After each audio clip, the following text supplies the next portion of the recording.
Hello friends, psychology की पाठशाला में आज हम बात करने वाले हैं how to prepare a research proposal. जब भी कोई रिसर्च की जाती है तो सबसे पहला स्टेप आता है कि उस रिसर्च करने के पहले हम रिसर्च प्रपोजल तैयार करें। कहीं कहीं पर उसको लोग कहते हैं सिनॉप्सिस तैयार करें। और जो रिसर्च प्रपोजल है, जो सिनॉप्सिस है, उसी के आधार पर आप आगे की रिसर्च करते हैं। तो रिसर्च प्रपोजल है क्या? Basically research proposal is a plan. किसका प्लान है? Research proposal is a plan of tentative ideas of activities to be performed in research. कि रिसर्च में जिन एक्टिविटीज को आपको परफॉर्म करना है, जिन एक्टिविटीज को आपको करना है, उन सब का एक टेंटेटिव प्लान है या एक टेंटेटिव आइडियाज का एक प्लान है कि जो आपको रिसर्च में करनी होती है। जैसे कि क्या करना होता है, आपको रिसर्च प्रॉब्लम सेलेक्ट करनी पड़ती है, आपको हाइपोथेसिस के बारे में बात करनी पड़ती है, आपको सैंपल एंड सैंपलिंग के बारे में बात करनी पड़ती है, आपको रिसर्च डिजाइन के बारे में बात करनी पड़ती है, आपको डेटा कलेक्शन प्रोसेस के बारे में बात करनी पड़ती है, आपको जो टाइप्स ऑफ रिसर्च के बारे में बात करनी पड़ती है। मतलब कि बहुत सारे टॉपिक्स हैं जिसके बारे में आपको बात करनी ही नहीं होती है, बल्कि उन्हीं के आधार पर आप आगे की रिसर्च करते हैं। तो आपको यह तो समझ में आ गया होगा कि रिसर्च प्रपोजल क्या है। रिसर्च प्रपोजल एक आधार है, एक ब्लूप्रिंट है, एक ऐसा आइडिया है, लेकिन टेंटेटिव है। वो टेंटेटिव इसलिए कि कभी कभी क्या होता है कि रिसर्च प्रपोजल जब बनाया जाता है और बाद जब में रिसर्च की जाती है, उस समय की सिचुएशंस कभी कभी अलग हो जाती हैं। तब आपको क्या है, अपने रिसर्च प्रपोजल में थोड़ा बहुत हेरफेर करना पड़ता है। इसलिए कहा जाता है कि एक टेंटेटिव प्लान है, और टेंटेटिव प्लान जिसमें हम एक्टिविटीज के बारे में बात करते हैं। तो कौन कौन सी एक्टिविटीज हो सकती हैं, आप अगर ये बोर्ड में देखेंगे तो टोटल 20 एक्टिविटीज के बारे में आज हम बात करने वाले हैं। क्या ये पूरी के पूरी 20 एक्टिविटीज हमारे रिसर्च प्रपोजल में आती हैं, या ये सारे के सारे जितने भी पॉइंट्स हैं सारे के सारे रिसर्च प्रपोजल में सिनॉप्सिस में लिखे जाते हैं? तो देखिए, यहां पर एक्सपर्ट टू एक्सपर्ट चीजें वेरी करती हैं, या मैं कहूं कि यूनिवर्सिटी टू यूनिवर्सिटी चीजें वेरी कर सकती हैं, या मैं कहूं कि जिस ऑर्गेनाइजेशन को आप अपना रिसर्च प्रपोजल सबमिट करने वाले हैं उसकी अपनी कुछ रिक्वायरमेंट्स हो सकती है, उसके अपने कुछ पॉइंट्स हो सकते हैं, होंगे इसी में से। हो सकता है 80-20 90-10% का कुछ चेंज आ जाए कि 90% इसमें से होंगे, 10% उनके अपने कुछ पॉइंट्स हो सकते हैं, लेकिन यह श्योर है कि 80-90% पॉइंट्स बिल्कुल यही होते हैं। चाहे आप पीएचडी की सिनॉप्सिस बनाएं, चाहे आप कहीं किसी फंडिंग एजेंसी में अपना रिसर्च प्रपोजल दें कि जिससे आपको कुछ फंड मिले और आप रिसर्च करें, चाहे वो डॉक्टरल फेलोशिप हो सकती है, चाहे वो आप CCRYN के पास अपनी फंडिंग एजेंसी जो है उसके पास आप रिसर्च प्रपोजल भेज सकते हैं, आप UGC को भेज सकते हैं, आप बहुत सारी फंडिंग एजेंसीज हैं और उनके पास आप रिसर्च प्रपोजल भेज सकते हैं अपना। तो कैसे बनाया जाता है? गर्मी बहुत ज्यादा हो रही है, यस। तो सबसे पहला जो रिसर्च प्रपोजल में या सिनॉप्सिस, मैं दोनों ही बातें कर रहा हूं क्योंकि पीएचडी की जब बात की जाती है तो आप रिसर्च प्रपोजल भी इसको कह देते हैं, सिनॉप्सिस भी आप उसको कह देते हैं। सबसे पहली चीज आती है टाइटल पेज। टाइटल पेज का मतलब क्या है कि सबसे पहला कि आपने कोई एक रिसर्च प्रपोजल तैयार किया, उसके सब फ्रंट पेज जो है उसको हम कहते हैं टाइटल पेज। टाइटल पेज में क्या क्या चीजें आती हैं?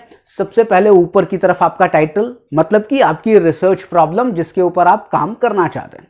उसके बाद आपका नाम आएगा, आपके मेंटर का नाम आएगा, नीचे आपकी यूनिवर्सिटी का नाम आएगा या उस संस्था का नाम आएगा जिसके लिए आप उस रिसर्च प्रपोजल को सबमिट करना चाहते हैं, ईयर का नाम आएगा। इस तरीके से फ्रंट पेज होता है जिसको हम टाइटल पेज कहते हैं।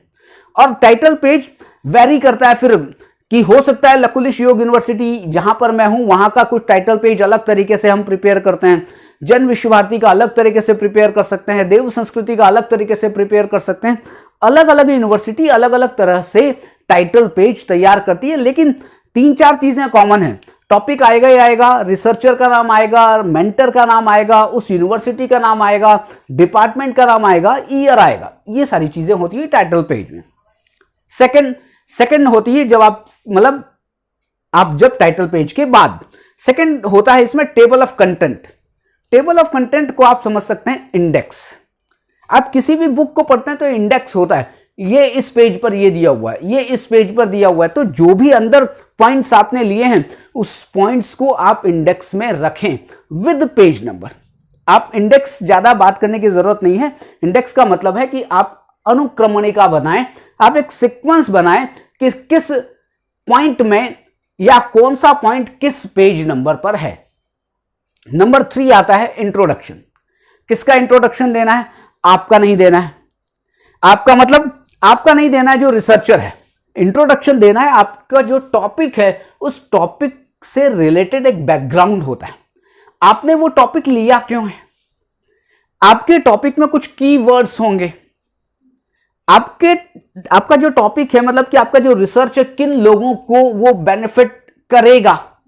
तो ये सब चीजों को मिलाकर एक इंट्रोडक्शन बनता है, और वो इंट्रोडक्शन 3 पेजेस, 4 पेजेस, 5 पेजेस हो सकता है। ये डिपेंड करता है फिर कि आप किस तरह का रिसर्च प्रपोजल बना रहे हैं या किस सब्जेक्ट के लिए बना रहे हैं। आप इसमें प्रिविलेंस भी डाल सकते हैं। आप उसमें जो कीवर्ड्स जो हैं, मान लिया एक टॉपिक है effect of yoga on mental health, तो आप मेंटल हेल्थ की बात कर सकते हैं, आप योग की बात कर सकते हैं, आप कहीं ना कहीं किन लोगों के लिए काम कर रहे हैं उसकी बात कर सकते हैं। आप मेंटल हेल्थ और योग से रिलेटेड कोई और बैकग्राउंड जो है, जो साइंटिफिक बैकग्राउंड हो सकता है, स्पिरिचुअल या साइकोलॉजिकल या फिजिकल कोई बैकग्राउंड हो सकता है जो बुक्स में आपको मिले, आप उसको भी यहां पर कोट कर सकते हैं। नंबर 4 आता है स्टेटमेंट ऑफ द प्रॉब्लम। देखिए, सबसे पहले आप कहेंगे कि साहब टाइटल में तो हमने जो टाइटल पेज बनाया है उसमें हमने प्रॉब्लम लिख दी है, वहां पर प्रॉब्लम लिख दी है। अब यहां पर स्टेटमेंट ऑफ द प्रॉब्लम में आप उस प्रॉब्लम को पूरी तरह क्लैरिफाई करें, आप एग्जैक्टली करना क्या चाहते हैं। और बुक्स अलग अलग बातें करती हैं। कुछ बुक्स कहती है कि जब स्टेटमेंट ऑफ प्रॉब्लम लिखी जाती है तो वो सिंपल एक फॉर्म में लिखी जाती है, जैसे effect of yoga on mental health, ये भी एक आपकी स्टेटमेंट ऑफ प्रॉब्लम हो सकती है। कुछ लोग ये कहते हैं कि नहीं साहब, इसको इंटरोगेटिव सेंटेंस में बनाइए कि what will be the effect of yoga on mental health, इस तरीके से भी करते हैं। कुछ लोग स्टेटमेंट को और ज्यादा ओपन कर देते हैं। और ज्यादा ओपन का मतलब ये कि किन लोगों के लिए वो काम कर रहे हैं, सैंपल का भी उसमें जिक्र कर देते हैं, स्थान का भी आप जिक्र कर देते हैं कि किस जगह हो रहा है। तो अपनी प्रॉब्लम को पूरी तरह डिटेल में, लेकिन डिटेल करने का मतलब यह कि वेग ना हो जाए, लेकिन डिटेल्ड तो हो, लेकिन वो एक लिमिटेड फ्रेम में हो, मतलब कि आपका जो एरिया हो बड़ा लिमिटेड हो, उसे कहते हैं statement of the problem. Problem का मतलब है कि रिसर्च प्रॉब्लम। नेक्स्ट आता है रिव्यू ऑफ लिटरेचर। प्रॉब्लम ले ली, अब प्रॉब्लम लेने के बाद आप क्या करते हैं, आप जर्नल्स देखते हैं, आप बुक्स पढ़ते हैं, आप न्यूज़पेपर पढ़ते हैं, आप इंटरनेट पे जाते हैं, वहां पर आप कुछ सर्च करते हैं। आजकल तो चैट जीपीटी आ गई है, तो आप चैट जीपीटी में कुछ सर्च करने की कोशिश करते हैं कि भाई साहब कुछ मैटर मिल जाए। तो आप जहां जहां पर क्या है, उस प्रॉब्लम से रिलेटेड आप मैटर देखते हैं। रिव्यू ऑफ लिटरेचर का मतलब बहुत सीधा सीधा सा है कि उस टॉपिक से संबंधित क्या आज के पहले कुछ रिसर्चेस हुई हैं। अगर रिसर्चेस हुई हैं तो आप क्या है, वो आपके लिए रिव्यू ऑफ लिटरेचर है। आज के पहले वो क्वालिटेटिव रिसर्च भी हो सकती है, क्वांटिटेटिव रिसर्च भी हो सकती है, वो बुक के फॉर्म में भी हो सकती है, वो एक रिपोर्ट की फॉर्म में भी हो सकती है, बहुत सारी फॉर्म हो सकती है कोई भी किसी भी काम को करने की। तो आप क्या करें, उनको आधार बनाएं और उनको आधार बना के रिव्यू ऑफ लिटरेचर कलेक्ट करें, जिसको आप एक्सपेरिमेंटल जो रिसर्च है उसकी भाषा में कहते हैं एब्स्ट्रैक्ट, कि किसी भी रिसर्च का एक एब्स्ट्रैक्ट यहां पर डालना पड़ता है। लेकिन एक एब्स्ट्रैक्ट नहीं, उससे रिलेटेड 2, 5, 10, 15, मतलब आपकी डिपेंड करता है कि आप कितने अच्छी तरह से उस रिव्यू ऑफ लिटरेचर को वहां पर समझाना चाहते हैं। नेक्स्ट पॉइंट आता है सिग्निफिकेंस ऑफ रिसर्च। सिग्निफिकेंस का मतलब है कि इसका महत्व क्या है, इसकी सार्थकता क्या है। भाई साहब, ये टॉपिक कर क्यों रहे हो आप, ये रिसर्च इस टॉपिक पर कर क्यों रहे हैं। तो आपके मन में होता है, नहीं देखो आजकल मेंटल हेल्थ से रिलेटेड बहुत सारी प्रॉब्लम्स बढ़ रही हैं, इसलिए मुझे ये टॉपिक करना है। मैं ये देखना चाहता हूं कि मेंटल हेल्थ की जो प्रॉब्लम्स हैं उनको कैसे कम किया जा सकता है, या जिसको मेंटल हेल्थ की प्रॉब्लम हो गई है उनको योग से कैसे ठीक किया जा सकता है। ये मेरी सिग्निफिकेंस है। मैं इस कारण, मतलब कि मेरी इंपॉर्टेंस क्या है, बेसिकली क्यों ये टॉपिक इंपॉर्टेंट है, क्यों इस रिसर्च की करने की सिग्निफिकेंस है, वो आपको यहां पर बतानी पड़ेगी। तो इसका मतलब ये नहीं कि 5 पेज, 1 पैराग्राफ 2 पैराग्राफ में आप इसको बता सकते हैं। नंबर 7 आता है ऑब्जेक्टिव ऑफ रिसर्च। अब आप कुछ ऑब्जेक्टिव्स बनाते हैं, जैसे कि टॉपिक क्या था, effect of yoga on mental health. मैं ऑब्जेक्टिव ये बना सकता हूं कि to measure the level of mental health of the subject, जो भी मेरे सब्जेक्ट्स हैं, ये मेरा एक ऑब्जेक्टिव हो सकता है। ये भी ऑब्जेक्टिव हो सकता है कि to see the effect of yoga on mental health, ये भी मेरा ऑब्जेक्टिव हो सकता है। और ये भी ऑब्जेक्टिव हो सकता है कि मैं एक ऐसी मैकेनिज्म बनाना चाहता हूं कि जिससे योग का प्रभाव मेंटल हेल्थ पर देखा जा सके, या मैं एक योग प्रोटोकॉल डेवलप करना चाहता हूं जिसका प्रभाव मैं मेंटल हेल्थ पर देख सकूं और बाद में उसको जनरलाइज कर सकूं। बहुत सारे ऑब्जेक्टिव्स हो सकते हैं, जिसको हम कहते हैं बहुत सारे पर्पस, बहुत सारे उद्देश्य हो सकते हैं। नेक्स्ट आता है हाइपोथेसिस और रिसर्च क्वेश्चन। देखिए, अब यहां पर कहेंगे कि साहब ये 2 वर्ड क्यों लिखे हैं। जनरली हाइपोथेसिस लिखी जाती हैं आपके किसी भी एक्सपेरिमेंटल रिसर्च के सिनॉप्सिस में, रिसर्च प्रपोजल में, लेकिन कहीं कहीं पर उसको रिसर्च क्वेश्चन नाम से कहते हैं और उसका थोड़ा सा नेचर चेंज है, लेकिन फिर भी बहुत सारी चीजें इसमें सेम है। अब हाइपोथेसिस का मतलब क्या है, तो होता क्या है कि जब भी आप कोई प्रॉब्लम लेते हैं तो प्रॉब्लम ली, अच्छा इस प्रॉब्लम का सॉल्यूशन क्या हो सकता है, क्या हो सकता है, किसके आधार पर बनाया, आपने जितने भी रिव्यूज देखे, रिव्यू ऑफ लिटरेचर जिसको कहते हैं, आपने जितने भी स्टडी की उसके आधार पे, अच्छा योग से प्रभाव, कुछ लोग कहते हैं कि मेंटल हेल्थ पर प्रभाव पॉजिटिव पड़ता है, कुछ लोग कहते हैं कि साहब मेंटल हेल्थ पर प्रभाव नहीं पड़ता है। रिसर्च तो कुछ भी हो सकती है। तो आप क्या करते हैं, इसके बेस पर एक हाइपोथेसिस, एक मतलब जितने ऑब्जेक्टिव होते हैं उन ऑब्जेक्टिव्स के आधार पर या उन ऑब्जेक्टिव से रिलेटेड हाइपोथेसिस बनाई जा सकती है। वो 2, 4, 5, 10 कितनी भी हो सकती है, क्योंकि टॉपिक पर डिपेंड करता है कि आपकी कितने ऑब्जेक्टिव्स और कितने हाइपोथेसिस बन सकते हैं। अब आता है फिर वेरिएबल्स। वेरिएबल्स का मतलब कि कितने इंडिपेंडेंट वेरिएबल हैं, कौन डिपेंडेंट वेरिएबल हैं, इसमें एक्सट्रेनियस वेरिएबल क्या है, इसमें मॉडरेटिंग वेरिएबल क्या है, इसमें इंटरवेनिंग वेरिएबल क्या है। बहुत सारे वेरिएबल्स हैं, तो उन वेरिएबल्स को आपको यहां पर दिखाना पड़ता है, आपको यहां पर बताना पड़ता है। फिर ऑपरेशनल डेफिनेशन, ये बहुत इंपॉर्टेंट है। देखिए, कभी कभी क्या होता है कि आप टॉपिक ऐसा लेते हैं कि जो ऐसा टॉपिक, जैसे मैं एक टॉपिक लेता हूं, effect of yoga on psychological immunity. अब आप कहेंगे साहब फिजियोलॉजिकल इम्यूनिटी होती है, शरीर की होती है, लेकिन साइकोलॉजिकल इम्यूनिटी क्या होती है।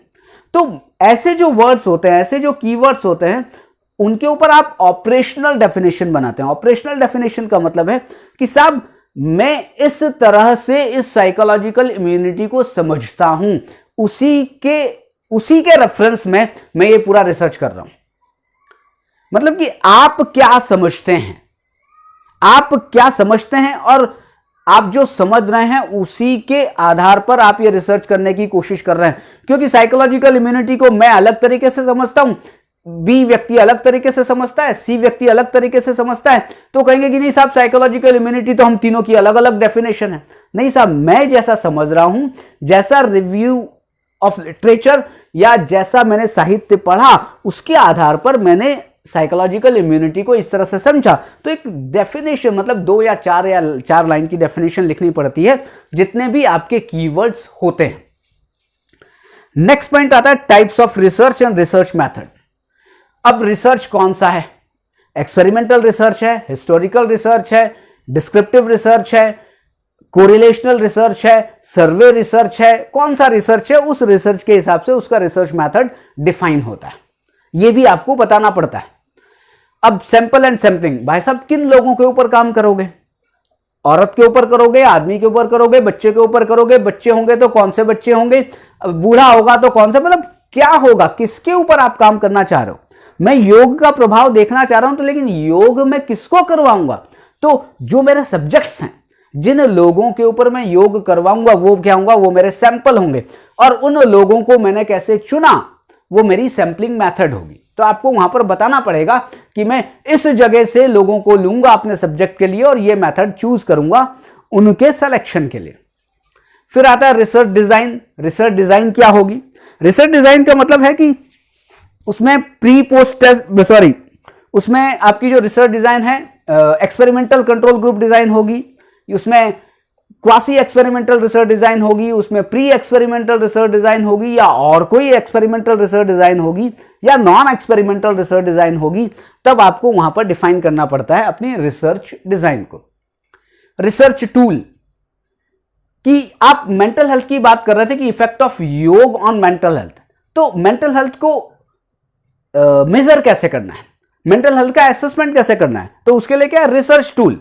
मतलब कि कोई ऐसा उपकरण होगा, कोई ऐसा साइकोलॉजिकल क्वेश्चनर होगा जिसके थ्रू आप मेंटल हेल्थ का असेसमेंट करना चाहते हैं लोगों का, तो वो जो टूल है जिसके द्वारा आपने असेसमेंट किया दैट इज रिसर्च टूल, और उस रिसर्च टूल को आपको डिफाइन करना पड़ेगा। Procedure of data collection.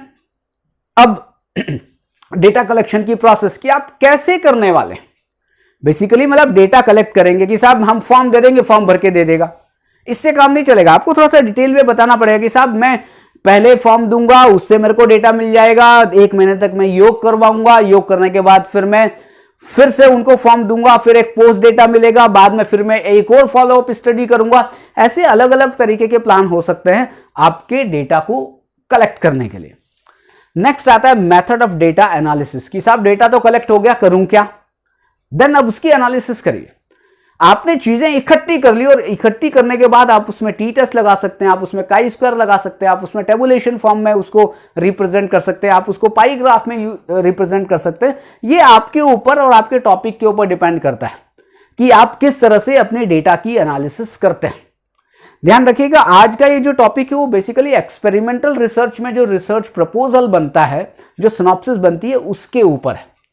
तो इसमें कुछ पॉइंट ऐसे हैं जो आपके थ्योरेटिकल जो रिसर्च प्रपोजल बनता है या क्वालिटेटिव जो रिसर्च प्रपोजल बनता है उस पे भी, क्वालिटेटिव मींस क्वालिटेटिव जो टॉपिक है, जो रिसर्च प्रॉब्लम है, वो भी एक इसमें से कुछ पॉइंट्स आ सकते हैं, लेकिन ज्यादातर ये काम करेगा आपके क्वांटिटेटिव रिसर्च प्रपोजल को तैयार करने में।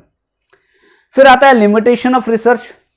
ये तो बिल्कुल जरूरी है कि आप सब कुछ तो अच्छा होगा नहीं, आपकी कुछ लिमिटेशंस होंगी कि साहब मैं केवल इस लोगों को ही लूंगा, मेरी लिमिटेशन है। साहब मैं ये योग में यही करवाऊंगा, ये मेरी लिमिटेशन है। साहब मेंटल हेल्थ को मैं जज करूंगा तो केवल इसी टूल से करूंगा, बाकी को कोई मेरे फिजिकल कुछ भी चीजें और यूज नहीं करूंगा। आपकी सीमाएं क्या है?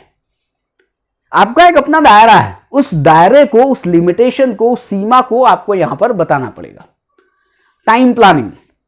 अब ये बहुत इंपॉर्टेंट है कि साहब मेरे को ये 3 साल का रिसर्च है, तो मैं फर्स्ट फेज मतलब फर्स्ट 6 मंथ में क्या करने वाला हूं, सेकंड 6 मंथ में क्या करने वाला हूं, थर्ड 6 मंथ में क्या करने वाला हूं। इस तरीके से तो आपको एक टाइम प्लानिंग बना के, एक टेबल में बना के देनी पड़ती है कि मैं किस तरह से, कि फर्स्ट 6 मंथ में मैं इंट्रोडक्शन का पार्ट करूंगा, सेकंड 6 मंथ में मैं डेटा को कलेक्ट करूंगा, थर्ड 6 मंथ में मैं उसकी एनालिसिस करूंगा। अलग अलग तरीके से बन सकता है, मैंने केवल एग्जाम्पल के लिए आपको बताया।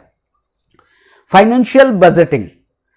अब जब आप उन फंडिंग एजेंसी को अपना रिसर्च प्रपोजल भेज रहे हैं कि भाई साहब मुझे पैसा दो अपने रिसर्च करने के लिए, तो आपको फाइनेंशियल बजटिंग करनी पड़ेगी। अच्छा, बजटिंग का मतलब क्या होता है? आप अपने घर में जब आप पैसा लेके आते हैं, जब आपको सैलरी मिलती है, साहब ये 2,000 रुपए खाने पीने के हैं, ये 5,000 रुपए इस काम के लिए, ये 3,000 रुपए बच्चों की फीस के लिए, ये 5,000। आपने क्या किया? आपने अलग अलग डिवाइड कर दिया। बिल्कुल सेम ऐसे ही रिसर्च करते हैं तो क्या होता है कि रिसर्च में कोई हेल्पिंग हैंड्स होंगे जिसको आप रिसर्च एसोसिएट कह सकते हैं कि मैं रिसर्च एसोसिएट रखूंगा, उसको मैं 10,000 रुपए महीना दूंगा।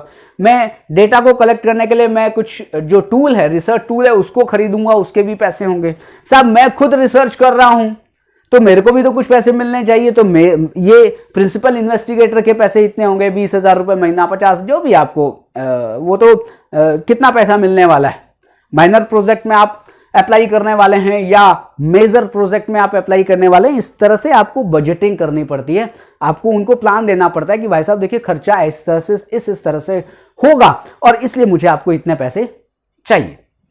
फिर लास्ट में आता है बिब्लियोग्राफी और रेफरेंसेस कि अब आपने सब कर लिया तो साहब आपने क्या इंट्रोडक्शन लिखा था, आपने रिव्यू ऑफ लिटरेचर लिखा था, आपने कोई और चीजें लिखी थी तो कहां से लिखी? आपने बुक से लिखी, आपने जर्नल से लिखी, आपने न्यूज़पेपर से लिखी, आपने इंटरनेट से लिखी। अब सबको रेफरेंस में डालना पड़ेगा, तब आपका पूरा के पूरा एक रिसर्च प्रपोजल तैयार होगा। तो कहां से बात शुरू हुई थी? टाइटल पेज से लेकर 20वें नंबर पे आया बिब्लियोग्राफी और एंड रेफरेंसेस।